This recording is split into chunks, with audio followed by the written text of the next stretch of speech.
जय माँ पीताम्बरा, जय माँ ब्रह्मास्त्र महाविद्या, जय जय श्री महाकाल। भक्तजनों, भक्त जब परेशान हो जाता है तब भगवान शिव की आराधना करता है तो भगवान शिव दया करके और उस भक्त के जीवन में वह दिव्य और परिपूर्ण कृपा बरसाने लगते हैं। और भगवान शिव अपनी ही हृदय प्रिया 10 महाविद्याओं में से 8वीं महाविद्या माँ बगलामुखी मैया की शरण उस भक्त को डाल देते हैं। क्योंकि भगवान शिव ने भी माँ उमा भवानी से कहा है, हे महादेवी,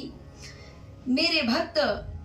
जिस भी रूप में मुझे भजते हैं मैं उसी रूप में उन्हें प्राप्त होता हूँ,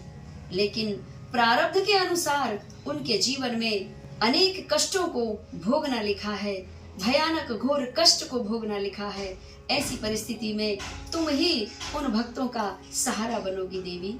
और जिस भक्त के कार्य मेरे द्वारा सफल नहीं होने का योग है, जैसे राहु और केतु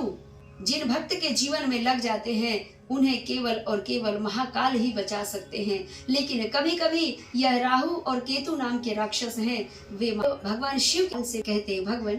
प्रारब्ध के दुष्कर्मों के प्रभाव से इस मनुष्य के जीवन में हम गोचर कर रहे हैं और हमारे गोचर के अनुसार कभी सुख और कभी दुख को प्राप्त करता है।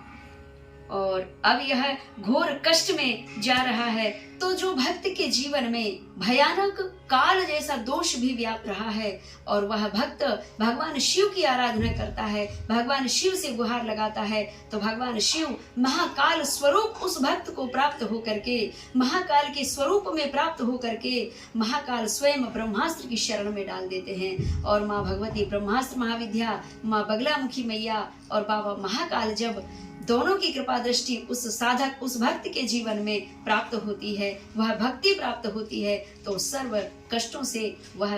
भक्त मुक्त होता है, सर्व बाधाओं से मुक्त होता है।